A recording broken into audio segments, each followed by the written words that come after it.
تم اپنا کردار اچھا نہیں کرتے، اپنی گفتگو اچھی نہیں کرتے اور کھانا پینا چھوڑ دیتے ہو تو اللہ کو ایسے روزے کی کوئی ضرورت نہیں ہے۔ اللہ کریم یہ چاہتے ہیں تمہارا کردار بھی اچھا ہو، تمہارے ذہن اور تمہارے دل کے جو معاملات ہیں وہ بھی اچھے ہوں، تمہاری سوچ تمہاری فکر بھی جو ہے وہ بہتر ہو۔ میں یہاں پر یہ بھی ضرور عرض کروں گا کہ رجب المرجب جو ہے اس کا سب سے پہلے جو روزہ ہمیں جو کتابوں میں ملتا ہے وہ حضرت نوح علیہ السلام نے رکھا تھا جب آپ کشتی میں یکم رجب کو سوار ہوئے۔ پھر اس مہینے میں بڑے بڑے عظیم واقعات ہوئے، اعلان نبوت جو اظہار نبوت حضور نبی پاک صلی اللہ علیہ وسلم نے جو اعلان فرمایا اکٹھا کر کے وہ بھی اسی مہینے میں ہے۔ اور پھر سب سے بڑی بات سر اعلام مکان سے طلب ہوئی، سوئے منتہا وہ چلے نبی، کوئی حد ہے ان کے عروج کی بلغ اللعلا بکمالہ۔ ہمارے آقا کریم کو جو اللہ نے عظیم معجزہ معراج عطا فرمایا، پہلے آپ جو ہے وہ بیت المقدس میں تشریف لے گئے، تمام انبیاء مقتدی، جناب آدم علیہ السلام بھی مقتدی ہمارے آقا امام ہیں، ابراہیم خلیل اللہ علیہ السلام مقتدی ہمارے آقا امام ہیں، جناب موسیٰ علیہ السلام عیسیٰ علیہ السلام مقتدی، اور اللہ تعالیٰ نے حضور کو امام الانبیاء کے مقام پر فائز فرمایا۔ یہ عظیم معاملہ بھی اسی رات میں ہوا اور پھر اللہ تعالیٰ نے شرف ملاقات بھی عطا فرمایا، اور یہ وہ شان ہے جو اس سے پہلے کسی کو نہیں ملی کائنات میں، نہ مل سکتی قیامت تک، بالکل نہیں مل سکتی۔ کائنات کی وسعتوں کے لیے بڑی کوششیں ہو رہی ہیں لیکن تسخیر کائنات کی جو شان ہمارے آقا کریم کو عطا ہوئی، جانے کائنات اور جانے بزم کائنات کو عطا ہوئی، وہ کسی اور کو میسر نہیں آ سکتی۔ میں اس حوالے سے سورہ نجم کے الفاظ پڑھ دوں گا۔ اللہ تعالیٰ فرماتے ہیں وَالنَّجْمِ إِذَا هَوَىٰ، اعلیٰ حضرت عظیم البرکت نے بڑا خوبصورت ترجمہ جو ہے وہ تفاسیر کو ملحوظ خاطر رکھتے ہوئے کیا۔ آپ فرماتے ہیں اس پیارے چمکتے تارے محمد کی قسم صلی اللہ علیہ وسلم، اذا ہوا، جب وہ معراج سے اترے۔ اس کے آگے فرمایا ما ضل صاحبکم وما غوا، اللہ فرما رہے ہیں کہ حضور کبھی بھی راستے سے آگے پیچھے نہیں ہوئے۔ میں یوں کہوں گا کہ جاتے ہوئے تو فرشتے بھی تھے، دائیں بائیں فرشتوں کی بارات ہے، سرور انبیاء تیری کیا بات ہے، براق بھی ہے، جبریل بھی ہے، لیکن واپسی پہ ان چیزوں کا تذکرہ نہیں ملتا۔ واپسی پہ یہی پتہ چلتا ہے کہ حضور اکیلے تشریف لائے۔ اللہ فاض بولے ہیں یہ ہمیشہ آپ کی ساری زندگی کو ملحوظ خاطر رکھا گیا ہے کہ کبھی بھی آپ راستے سے آگے پیچھے نہیں ہوئے۔ اس کے بعد فرمایا وما ينطق عن الهوى ان هو الا وحی یوحى، انسان اپنی سوچ سے گفتگو کرتا ہے۔ فرمایا رسول پاک کی شان یہ ہے کہ یہ جو کلام کرتے ہیں وہ بھی رب کی وحی ہوتا ہے، وحی الہی کے ذریعے آپ کلام فرماتے ہیں۔ ينطق عن الهوى ان هو الا وحی یوحى، یہ اگر ہر بات وحی کی کرتے ہیں تو پھر امکان خطا کہاں گیا؟ بالکل وہ امکان خطا تو ہے ہی نہیں ہے، ہو ہی نہیں سکتا۔ لقد کان لکم فی رسول اللہ اسوۃ حسنہ، اگر امکان خطا ہوتا تو آپ کو اسوہ حسنہ تو نہ فرمایا جاتا۔ سورہ نجم کے الفاظ میں پڑھ رہا ہوں۔ میں ایک بات آپ کو افسوس سے کہوں، جی آپ چاروں کو، مجھے نا کل ہمارے جو تھے یہ ریسرچ کے ہیڈ علامہ چڑیا کوٹی، اس کو فون آیا کہ جی غازی صاحب بعض لوگوں کے بارے میں جو رسول اللہ صلی اللہ علیہ وسلم کی سیرت کے حوالے سے کمزور باتیں کرتے ہیں، کہتے ہیں کہ لارنس آف عربیہ ہیں یہ اس دور کے، اور یہ ہمفرے ہیں، اور یہ جو ہیں وہ ولی میور ہیں۔ میں نے کہا کہ ان جاہلوں کو یہ نہیں پتا کہ کیا کیا تھا لارڈ اس نے جو تھے ہمفرے نے کیا کیا تھا، لارنس آف عربیہ نے کیا کیا تھا، مسلمانوں کو فرقوں میں بانٹا تھا، فرقے پیدا کیے تھے مسلمانوں، تفریق پیدا کی تھی۔ اور ولی میور نے کیا کیا تھا، رسول اللہ صلی اللہ علیہ وسلم کی سیرت میں نعوذ باللہ اسے خطائیں تلاش کر کے اپنی طرف سے اس نے کہا یہ غلطی کی تھی۔ اگر آج کا کوئی ملا اٹھ کے بھی رسول اللہ صلی اللہ علیہ وسلم کی سیرت اور آپ خطا کے امکان کو کہتا ہے تو وہ صدیق اکبر کی سنت نہیں ہو سکتی، امام اعظم کی نہیں ہو سکتی، داتا گنج بخش کی نہیں، یہ پھر سنت جو ہے یہ ولی میور کی ہے۔ تلاش کریں، ہم تو رسول اللہ صلی اللہ علیہ وسلم کی خوبیاں تلاش کرتے چلے جاتے ہیں اور ہم کہتے ہیں اتنی شان، اخیر میں کہتے ہیں بعد از خدا بزرگ تو یہ قصہ مختصر، تھکی ہے فکر رسا اور مدح باقی ہے، کلام آبلا پا اور مدح باقی ہے، اور ورق تمام ہوا اور مدح باقی ہے۔ سفینہ چاہیے اس بحر بے قراں کے لیے۔ اتنی زندگیاں گزر گئی، حضور کی عظمتیں نہیں کوئی کہہ سکا کہ میں پوری بیان کرتا ہوں۔ جن کی عظمتیں نہیں بیان کر سکتے تم پورے طور پہ، تو ایسے نالائق نااہل اور بد نصیبو تم رسول اللہ صلی اللہ علیہ وسلم کی سیرت میں، ان کے اہل بیت اطہار میں تم خطائیں تلاش کرتے ہو۔ تو یہ ہماری کوشش، میں یہ باتیں کیوں کرتا ہوں، جو اپنے آپ کو بڑے ٹانٹے خان کہتے ہیں نا، وہ تو گمراہ ہو چکے۔ ان سے پیر صاحب نے، صاحبزادہ نوید الحسن صاحب نے بڑی خوبصورت بات کی تھی۔ انہوں نے ایک دفعہ فرمایا میرے پروگرام میں ان سے توفیق چھین لی گئی، توفیق نہیں، ان کی نہیں بات، یہ جو آگے نوجوان نسل ہے بیچارے وہ گمراہ ہو جائیں گے۔ جہنم میں بندہ چلا جاتا ہے رسول اللہ صلی اللہ علیہ وسلم کے بارے میں کوئی نیگیٹو بات سوچے، ذرا سی بھی، ذرا دیکھیں صحابہ کرام کو آواز نہ بلند کرنا، آواز نہ اونچی، یہ نہیں کہا کہ تم کوئی گستاخی کرو گے، رسول اللہ صلی اللہ علیہ وسلم کی آواز سے آواز بلند نہیں کرنی۔ حضور صلی اللہ علیہ وسلم تشریف لے جا رہے ہیں، ان سے آگے قدم نہیں رکھ سکتے آپ۔ کمال ہے یار، ان کی جو پسندیدہ چیز ہے اس کو ناپسند تم اگر کہہ دو تو اس میں بھی تم فارغ ہو جاؤ گے، تمہارا ایمان فارغ ہو جائے گا۔ چاہے جا کے تم کہو میں بیٹھا ہوا ہو سکتا ہے، پاسبل ہے رسول اللہ صلی اللہ علیہ وسلم سے نعوذ باللہ کوئی فلانی بات ہو جائے، نعوذ باللہ من ذالک۔ یہ تصور کیسے آیا؟ یہ گندگی اور غلاظت کسی کے دل اور ذہن میں ہو تو وہ یہ سوچ سکتا ہے، ورنہ ہم تو سرکار کا نام آتا ہے ایسے لگتا ہے سچی بات میں آپ کو کروں۔ مجھے ایک چیف سیکرٹری تھے، بعد میں فوت ہو گئے، میں لیکچر دے رہا تھا نیپا میں، مجھے انہوں نے کہا کہ آپ کوئی ڈیفینیشن بتائیں اسلام کی، صرف ایک لائن میں، کہ ایک لفظ ہے اس میں ڈیفینیشن، کہتا کیا؟ میں نے کہا رسول اللہ کا ذکر آئے اگر آپ کا چہرہ خوشی سے تبتبا اٹھے, آپ کے دل میں خوشی آ جائے تو یہ ایمان کی علامت ہے, اگر نہیں آئی تو فارغ ہو. جی بڑی عظیم بات آپ نے فرمائی. میں اسی حوالے سے کروں گا اور اسی ماہ رجب کی بات کروں گا. اسی ماہ رجب میں جب ہمارے آقا کریم صلی اللہ علیہ وسلم حضرت موسیٰ علیہ السلام کی قبر کے پاس سے گزرے, صحیح مسلم کے الفاظ ہیں, وَهُوَ قَائِمٌ يُصَلِّي فِي قَبْرِهِ, کہ موسیٰ علیہ السلام اپنی قبر میں کھڑے ہو کر جو ہے وہ صلاۃ ادا فرما رہے تھے. صلاۃ کا ایک معنی تو نماز پڑھنا ہوتا ہے اور دوسرا معنی ہوتا ہے درود پڑھنا. تو پتہ چلا شان مصطفیٰ کریم یہ ہے کہ جب آپ کی آمد ہو تو موسیٰ علیہ السلام جیسا اولو العزم پیغمبر کھڑے ہو کر درود پڑھنا شروع کر دیتا ہے. بڑی شان ہے. تو سورہ نجم پڑھ رہا تھا, علمہ شدید القوا. اللہ کریم فرما رہے ہیں دنیا میں کسی کو کوئی اس کا استاد پڑھاتا ہے, پروفیسر, ٹیچر, مفتی صاحب, پیر صاحب, شیخ, کوئی نہ کوئی پڑھاتا ہے. حضور کی شان یہ ہے علمہ شدید القوا, بڑی قوتوں والے طاقتور نے ان کو تعلیم ارشاد فرمائی ہے. اب میں آگے چل رہا ہوں, فرمایا ثم دنا فتدلی فکان قاب قوسین او ادنی. اللہ تعالیٰ نے حضور کو یہ مقام عطا کیا جو کائنات میں کسی کو نصیب نہیں ہوا. بڑی عظیم الشان رفت, آسمانوں سے بھی رفت, سدرۃ المنتہا سے بھی رفت, اور پھر یہ مقام ہوا کہ قرب خاص عطا فرما کے قاب قوسین او ادنی کے مقام پر فائز فرمایا, اور فائز فرما کے رب ذوالجلال نے حضور کو شرف ملاقات بھی عطا فرمایا, اور حضور پر وہ وحی فرمائی جو اس سے پہلے کسی نبی پر نہ آئی تھی نہ آ سکتی ہے, کہ اللہ تعالیٰ نے ڈائریکٹ سامنے بٹھا کر حضور پر وحی نازل فرمائی اور وہ شان عطا فرمائی جو بے مثل و بے مثال ہے. بلکہ اسی صورت کے الفاظ ہیں ما زاغ البصر وما طغى, کہ اس وقت اللہ نے یہ شان عطا فرمائی کہ حضور بڑی محبت سے دیدار کر رہے ہیں. یہ آنکھ جو ہے یہ آگے پیچھے نہیں ہوئی, حد سے نہیں بڑھی, اللہ کی عظیم نشانیاں بھی دیکھیں. اور اس موقع پر اللہ تعالیٰ فرماتے ہیں فَأَوْحَى إِلَىٰ عَبْدِهِ مَا أَوْحَىٰ, کہ اللہ تعالیٰ نے دیدار بھی عطا کرایا, ملاقات بھی فرمائی, اور پھر اللہ تعالیٰ نے ڈائریکٹ کسی واسطے کے بغیر حضور نبی پاک صلی اللہ علیہ وسلم پر وحی بھی نازل. جی صاحبزادہ صاحب, خیال و فکر و نظر کے دعوے حد تعین سے بڑھ نہ پائے, نہ چھو سکے ان بلندیوں کو جہاں مقام محمدی ہے صلی اللہ علیہ وسلم. جی بسم اللہ الرحمن الرحیم. بہت شکریہ قبلہ گاہ صاحب, مجھ سے پہلے بہت سی طویل گفتگو اس ماہ مبارک کے بارے میں ہو چکی ہے, بڑی خوبصورت. اللہ تعالیٰ قرآن کریم میں ارشاد فرماتا ہے وَلَقَدْ صَرَّفْنَا فِي هَذَا الْقُرْآنِ مِنْ كُلِّ مَثَلٍ, کہ اللہ تعالیٰ قرآن کریم کے اندر جو مثالوں کو مختلف طریقوں سے بیان فرماتا ہے تاکہ انسان جو عقل میں برابر نہیں ہوتے, اگر ایک طریقے سے نہیں سمجھ سکتا یا ایک مرتبہ وہ توجہ نہیں کرتا تو دوسرے طریقے کے ساتھ اس کی عقل میں یہ بات آ جائے. اللہ تعالیٰ ان مہینوں کے ذریعے بھی اپنی رحمت کی جو صفت ہے اس کا بھی ظہور بدل بدل کے فرماتا ہے کہ اللہ کی رحمت اتنی وسیع ہے کہ وہ بہانے تلاش کرتی ہے کہ کوئی شخص بھی اس کی طرف چلے, اللہ تعالیٰ اس کو معاف کر دے. اور پھر اس کے اندر یہ بھی بات ہے کہ وقت کی ترتیب کی اہمیت جو ہے, کہ جب یہ کفار و مشرکین 3 مہینے اکٹھے آیا کرتے تھے تو ان کے لیے 3 مہینے گناہوں سے رکنا, ان کاموں سے رکنا بڑا مشکل ہوا کرتا تھا. تو وہ کیا کیا کرتے تھے کہ ترتیب کو بدل دیا کرتے تھے, کہ 1 مہینے کو محرم سے بدل دیا کرتے تھے, آگے پیچھے کر لیتے تھے کہ 1 مہینہ جو ہمیں 3 مہینے کی بجائے 2 مہینے ان کاموں سے رکنا پڑے. اللہ تعالیٰ نے فرمایا کہ اللہ نے جس چیز کو جس طرح پیدا کیا ہے وہی سب سے اچھا طریقہ ہے اور وہی سب سے خوبصورت انداز ہے. اللہ نے جس ترتیب کے ساتھ مہینوں کو پیدا کیا, مہینوں کو بھی اسی طرح رہنا چاہیے. اور پھر یہ کسی کو اتھارٹی نہیں بدل سکے. جی لیکن آپ کو پتہ ہے آج کل ایسے دانشور بھی دینی پیدا ہو چکے ہیں جو کہتے ہیں کہ اگر رمضان شریف گرمیوں میں آ جائے تو آپ سردیوں میں بھی اس کو کر سکتے ہیں, روزے رکھ سکتے ہیں. ماشاءاللہ. اور وہ اس اشارتاً اس میں بھی یہ بات موجود ہے کہ کفار بھی یہ کرتے تھے. وہ ظاہری طور پر جس طرح یہودی بھی یہ کر لیا کرتے کہ جب ان کو ہفتے کے دن کسی کام سے منع کیا جاتا تو وہ اس کے لیے اس دن کوئی نہ کوئی راستہ نکال لیتے تھے, وہ اپنے جال جا کے لگا جاتے تھے. تو اسی طرح جو کفار تھے وہ کہتے تھے کہ ظاہری طور پر یہ بات پوری ہو جائے کہ جی ہم مانتے ہیں کہ 4 یہ مقدس مہینے ہیں لیکن ہم ان کو آگے پیچھے کر لیتے ہیں.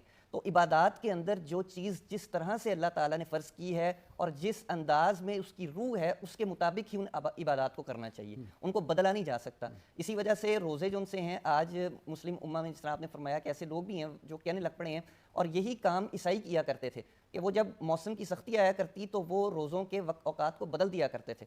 اور اگر سردیاں زیادہ ہیں تو وہ کسی بہار کے موسم میں, اگر گرمیاں زیادہ ہیں تو آگے پیچھے ایسا موسم ڈھونڈ لیا کرتے کہ اس موسم کے اندر ہم روزے رکھ لیں.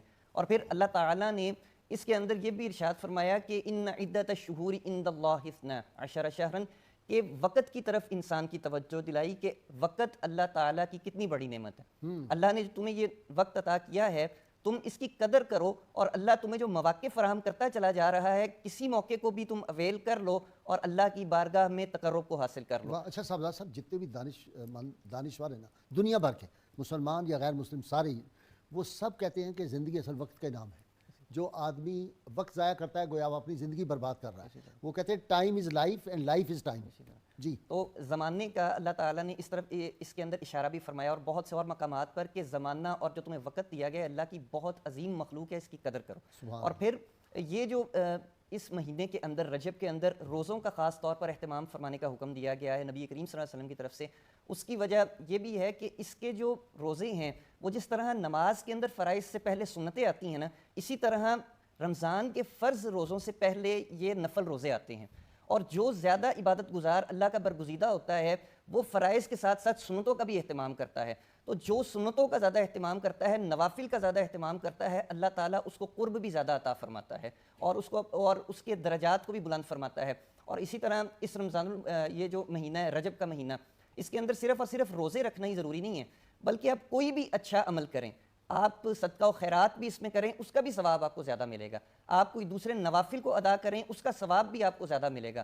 اور ان تمام کے اندر روزوں کا سب سے زیادہ جو ذکر کیا گیا، ان پہ زور دیا گیا، وہ اس وجہ سے تھا کہ انسان بعض عبادات تو صرف اپنی ذات کے لیے کرتا ہے، لیکن روزہ ایسی عبادت ہے جو آپ کی توجہ اس طرف دلاتا ہے کہ تم دوسروں کا بھی احساس کرو، دوسروں کا احساس کرو۔ اسی وجہ سے ان 3 مہینوں کے اندر، ایک رمضان المبارک کے اندر تو فرض کر دیے گئے، ان میں پہلے بھی اتنی زیادہ شد و مت کے ساتھ اس لیے بیان کیا گیا کہ انسان کی نظر، سوچ و فکر اس طرف بھی آئے کہ اپنے علاوہ، اپنی ذات کے علاوہ دوسروں کے بارے میں سوچو، ان کے ساتھ شیئر کرو، ان کو دو چیزوں کو۔ سبحان اللہ، سبحان اللہ۔ تو رجب المرجب، تو پھر یہ رجب کا مہینہ ہے اور سیلاب زدگان بیٹھے ہوئے ہیں کھلے آسمان تلے، تو پھر یہ تو بہت فرض بنتا ہے کہ ان کی مدد زیادہ سے زیادہ اس مہینے میں کی جائے۔ جی جی جی، اور پھر جس طرح کہ اس کے اندر 27 رجب المرجب کا بھی ذکر ہوا کہ اس کے اندر بھی اللہ تعالیٰ نے اشارہ فرمایا کہ میں نے اپنے محبوب کو تو ان کی شان کے مطابق قرب عطا فرمایا ہے، اس مہینے کے اندر اگر تم بھی عبادت کرو گے، اہتمام کرو گے، تو میں تمہیں بھی اپنا تمہارے لائق تقرب عطا کروں گا۔ واہ سبحان اور پھر اللہ، سبحان نبی کریم صلی اللہ علیہ وآلہ وسلم آپ کے اس اعلان سے پہلے بھی جو کفار و مشرکین تھے وہ اس مہینے کے اندر لڑائی سے اجتناب کرتے تھے، اس کا اتنا تقدس کرتے تھے۔ تو یہ بھی بہت بڑی بات ہے کہ اگر ہمارے آپس کے جو اختلافات ہیں، جو یہ چیزیں ہیں، ان کو بھی خاص طور پر اس مہینے کے اندر بھلا دیا جائے، کیونکہ یہ کام تو کفار بھی کرتے تھے، اور کچھ کرتے تھے یا نہیں، لیکن بلکہ احترام اس مہینے میں چپ کر جاتے تھے، اور اس لیے ہمیں اس کا احترام کرنا چاہیے۔ اور اس کے احترام کا مطلب یہ نہیں ہے کہ کوئی خاص طریقے کے ساتھ ہم ادباً کھڑے ہو جائیں یا کچھ کر لیں، بلکہ اس کے احترام کا مطلب یہ ہے کہ اللہ نے جن چیزوں سے ہمیں منع کیا ہے ان چیزوں کے پاس ہم نہ جائیں۔ اور جب ہم کچھ وقفے کے لیے ہی، یہ انسان کی نیچر ہے کہ اگر انسان کو کسی چیز کی طرف ترغیب دلائی جائے اور کسی بہانے سے بھی وہ اس طرف آ جائے تو وہ ایک وقفہ اس کے اندر آ جاتا ہے اور اس کام کو بھول جاتا ہے، تو ہم سارا سال جو گناہ کرتے رہتے ہیں۔ تو اس مہینوں کے اندر ہم اس خاص اہتمام کے ساتھ عبادات کریں، ان گناہوں میں اگر وقفہ آ جائے اللہ تعالیٰ ہمیں سارا سال نیک اعمال کرنے کی توفیق عطا فرمائے۔ ٹھیک، مزاج بن جائے گا۔ جی، مزاج۔ اچھا، رسول اللہ صلی اللہ علیہ وسلم نے سب سے زیادہ روزے رمضان کے بعد شعبان اور رجب میں ہی رکھے؟ شعبان اور رجب میں، بلکہ یہاں تک روایات آتی ہیں کہ پورے روزے اگر کسی مہینے کے رکھے ہیں رمضان کے علاوہ تو وہ ان 2 مہینوں کے رکھیں۔ سبحان اللہ، تو سبحان اللہ۔ اس میں روزہ رکھنے کی بڑی شان ہے، اس کے اندر عبادات کرنے کی بڑی شان ہے، اور جو بھی انسان کر سکے اس کو اس مہینے کے اندر وہ کرنا چاہیے۔ پیر صاحب، زیادہ کیا کرنا چاہیے؟ مثلا آج شام شروع ہو گیا تو ایک مسلمان کو کیا کرنا چاہیے خاص طور پر؟ اس میں جو حدیث مبارکہ کے اندر اور صوفیاء اور اہل اللہ سے جو چیزیں مروی ہیں، جی، وہ بنیادی طور پہ یہ ہے کہ سرکار دو عالم صلی اللہ علیہ وسلم کے بارے میں حدیث پاک ہے سیدنا سعید بن جبیر رضی اللہ تعالیٰ عنہ سے، تو حضرت عبداللہ بن عباس رضی اللہ عنہ سے روایت کرتے ہیں، فرماتے ہیں کہ سرکار دو عالم صلی اللہ علیہ وسلم اس قدر ماہ رجب کے اندر روزہ رکھتے تھے کہ ہم لوگ جو ہیں یہ خیال کرتے تھے کہ شاید آپ روزہ نہیں چھوڑیں گے، اچھا، اور کبھی آپ جو ہے نہ روزہ رکھتے تھے تو ہم خیال کرتے تھے کہ آپ کبھی بھی روزہ نہیں رکھیں گے۔ تو اس اعتبار سے رجب کے ساتھ جس عبادت کا خاص تعلق ہے وہ روزے کی عبادت ہے، اور سرکار دو عالم صلی اللہ علیہ وسلم کا یہ معمول مبارک ہے۔ اسی طرح صحابہ کرام رضوان اللہ اجمعین سے بھی مروی ہے، اور صوفیاء کرام اہل اللہ تو اس ماہ اقدس کے اندر جو ہے وہ اعتکاف بھی کرتے تھے مخصوص دنوں میں، اچھا جی، اور اس کے ساتھ ساتھ جو ہے توبہ و استغفار میں کثرت کی جاتی۔ دعاؤں کے بارے میں آیا ہے کہ اس ماہ اقدس کے اندر جو ہے اللہ رب العزت دعاؤں کو قبول فرماتا ہے، تو اس اعتبار سے دعا کی کثرت کرنی چاہیے، روزے کی کثرت رکھنی چاہیے۔ اور بنیادی طور پہ یہ اس کے اندر فلاسفی بھی ہے کہ ماہ رمضان المبارک کے اندر جو روزہ ہم پر فرض کیا گیا ہے، تو ظاہر ہے آدمی جو ہے انسان جب کسی کام کا عادی نہیں ہوتا تو اس کے لیے وہ کام کرنا مشکل ہو جاتا ہے، تو اس لیے ضبط نفس کی ایک مشق ہے یہ ماہ رجب اور ماہ شعبان ہمارے پاس۔ روزے رکھ لے گا، ہم کچھ نہ کچھ کرتے جائیں گے تو پھر رمضان شریف کے لیے ہم تیار ہو جائیں گے، اس کی تیاری ہے۔ بڑی اچھی بات کی آپ نے۔ تو اس میں یہ بھی آیا، یہ بھی سرکار دو عالم صلی اللہ علیہ وسلم مروی ہے کہ اس کے اندر خیر کی جو ہے وہ کثرت بڑھا دی جاتی ہے۔ ٹھیک، تو ظاہر ہے وہ خیر اور بھلائی، یہ نیکی، یہ اللہ کی طرف سے جو رحمتیں ہیں، خیر کی توفیق جو ہمیں عطا فرمائی جاتی ہے، یہ ساری اس کے تحت آتی ہیں۔ اور یہاں تک کہ فتاوی رضویہ کے اندر حضور سیدی اعلیٰ حضرت امام احمد رضا خان بریلوی رحمہ اللہ نے تو یہاں تک لکھا ہے اس ماہ اقدس کے بارے میں، فرماتے ہیں کہ اس کا نام ایک جو ہے نا وہ شہر اسم بھی ہے، اچھا یعنی بہرا ہونا. ٹھیک. تو اس اعتبار سے یہ ماہ اقدس بہرا ہے کہ اگرچہ دیگر جو ہیں مہینے وہ ان کے اندر جو کچھ واقع ہوتا ہے، خیر واقع ہو، برائی واقع ہو، انسان سے جو کچھ ہو، اللہ رب العزت کے ہاں وہ دن وہ مہینے گواہی دیں گے کس انسان نے کیا کیا ہے. لیکن ماہ رجب جو ہے یہ مبارک ایسا مہینہ ہے کہ جو نیکی کی گواہی تو دے گا لیکن سیئات سے خاموش ہو جائے گا. واہ. تو یہ اسم ہے، یعنی اس سے بہرا ہے. یہ آپ نے بڑی خاص بات اس حوالہ سے کی ہے. تو اس میں نیکیوں کی کثرت اور خیر اور بھلائی کو، اور اس طرح جو ہے اس کے اندر وظائف بھی منقول ہیں. استغفار کے کلمات بزرگوں نے ذکر کیا ہے کہ وہ اگر پڑھیں گے تو اس سے اللہ رب العزت انسان کی بخشش فرماتا ہے. بلکہ حضرت سیدنا ابراہیم علیہ السلام سے یہ بات مروی ہے، معراج شریف کی رات سرکار دو عالم صلی اللہ علیہ وسلم کو جو ہے یہ بات آپ نے ارشاد فرمائی کہ جو ہے اس میں چونکہ جنت جو ہے اس کے بارے میں بیان کیا گیا کہ اس کا پانی میٹھا ہے لیکن اس کی زمین جو ہے وہ چٹیل ہے. اچھا. اور چٹیل کے اندر کچھ نہ کچھ بونا ہوگا وہاں کے لیے، اور وہ بونا جو ہے آپ نے فرمایا کہ وہ سبحان اللہ، الحمدللہ، لا الہ الا اللہ، واللہ اکبر کے کلمات، اس کے ذکر سے کچھ اس کے اندر بویا جا سکتا ہے. جیسے مولانا پہلے فرما رہے تھے، حضرت ذوالنون مصری رحمۃ اللہ علیہ کا یہ ارشاد ہے جو حضرت پیران پیر سیدنا شیخ عبد القادر جیلانی رحمہ اللہ نے اس ماہ اقدس کے حوالہ سے ہی لکھا. آپ فرماتے ہیں کہ رجب جو ہے نا یہ شہر الزرع ہے، یعنی کھیتی کا، بونے کا مہینہ ہے. ہاں جی. اور جو ہے شعبان وہ جو ہے وہ شہر السقی ہے، اور رمضان جو ہے وہ شہر الحصاد ہے، یعنی فصل کے کاٹنے کا. اور ساتھ حضرت نے یہ بھی فرمایا کہ جو بوئے گا وہی رمضان میں کچھ کاٹے گا. تو جس نے مس کر دیا جسے مس کر دیا وہ نہیں. مقصد یہ ہے کہ اس ماہ رجب شریف سے جو ہے وہ اس کی برکات سے ہمیں فائدہ اٹھانا چاہیے اور اپنے آپ کو نیکی اور خیر کی طرف مائل کرنا چاہیے. جی ڈاکٹر صاحب واقعی یہ بڑا بیسٹ موقع ہے بونے کا. عام ہم دیکھیں فصل جو ہوتا ہے کسان اگر وہ لیٹ بوئے تو وہ کھیتی لیٹ ہو جاتی ہے، اور نہ بوئے تو بعد جب گزر جائے موسم تو پھر تو فائدے کوئی نہیں ہوتا اس کا. جی جی یہ یعنی جو ہے خاص وقت ہے بونے کا. بونے کا وقت ہے جی. جس طرح میں پہلے عرض کر رہا تھا روزہ رکھنے سے تو کئی روزوں کا ثواب ملتا ہے، اس میں خاص ایک جو اہتمام کرنا چاہیے وہ صدقہ خیرات کا کرنا چاہیے.